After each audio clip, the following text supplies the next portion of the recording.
It can take fountain pens, it can take regular pens, it writes just fine. Another thing about it is you can tear it from the top. So this is a benefit for me because if I'm writing left-handed, I like to have something where it doesn't bother my hand. If it's an open book, like a regular notebook, it has a binding that my hand is sitting on, and that can be uncomfortable over several hours or minutes of time that I'm writing or doing stuff. So with these top bound ones, it's much easier to write. That's something I would definitely keep in mind if you're a left-handed person. Now, let's take this out of its cover. This cover I bought on Etsy. I don't remember. It's been many years ago that I bought it. I don't even know if the company's still around, but if it is, I will definitely link it down in the description for you guys. That way you have access to it. Okay, if you notice here, it's lined, so there's different ones. This is a lined Rhodia pad, okay? And if you notice right here, block Rhodia number 13. So that tells you what model this paper is. It's 13.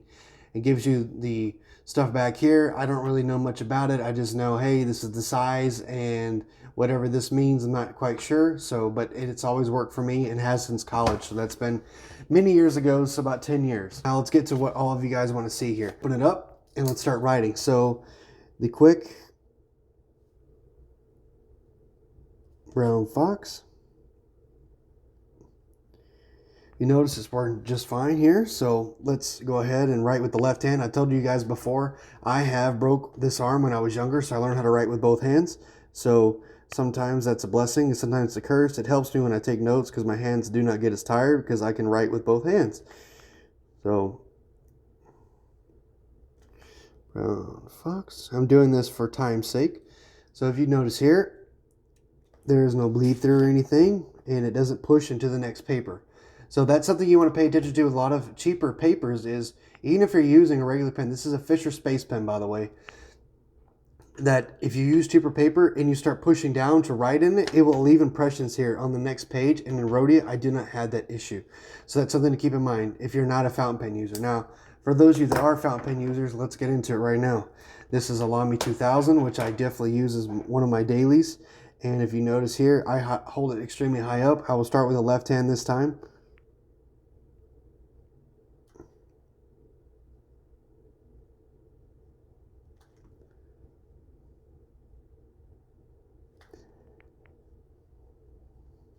Okay, let's switch to the right hand.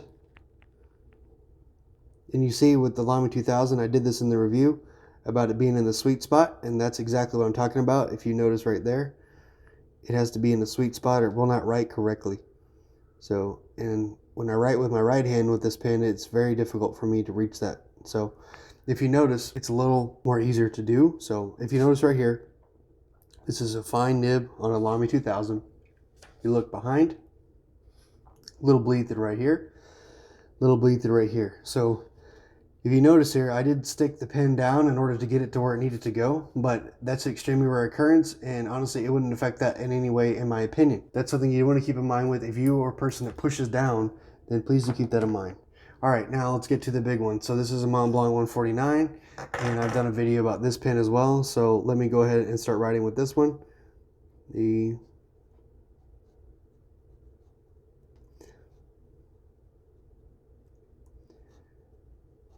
Notice it gives a little bit of feedback, and as you can see here, it's dried relatively quick, and the reason why it does that is because I have a Noodler's ink inside of here that I love to use because I can write with either hand and it doesn't affect it.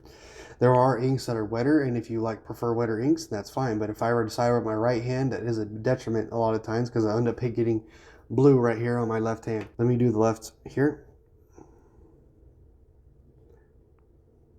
This is a much wetter nib.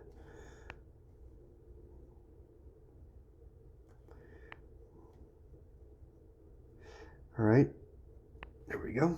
So if you notice here, you got left and right both, and they write just fine. And that's one thing I do like about it, because when I write left-handed, I write overhanded like this. I have a notebook that's open, it sits on the binding, and I don't like that. Where in Rhodia, I've never really had that problem because it opens from the top up here. It doesn't open the side like a book, which is extremely nice. And I've mentioned this before, and I'll mention it again probably because it is very nice. If you notice here, it doesn't bleed through. You can see a little bit on it. So honestly, Rhodia paper, I do not think you could write on both sides of this. if you are using a fountain pen. That's my opinion. Maybe you guys do know inks that you can. If you do, please leave them down in the comments. That way people can do double or nothing, because these papers are not inexpensive in any stretch of the imagination compared to stuff you can get regularly at the grocery store. So please do keep that in mind. This is another benefit that I do love about this paper. Look, it tears from the top. So if you're trying to do something, and it has a line right here, but I don't care. I use this to take notes, and then if I need to write something down and give it to somebody, this is extremely easy to use.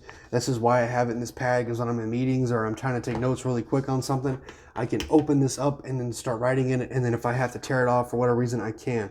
And I really do appreciate that, and it makes me very grateful that I have something like that in my arsenal of my everyday carry when I'm working, and more especially as a project manager.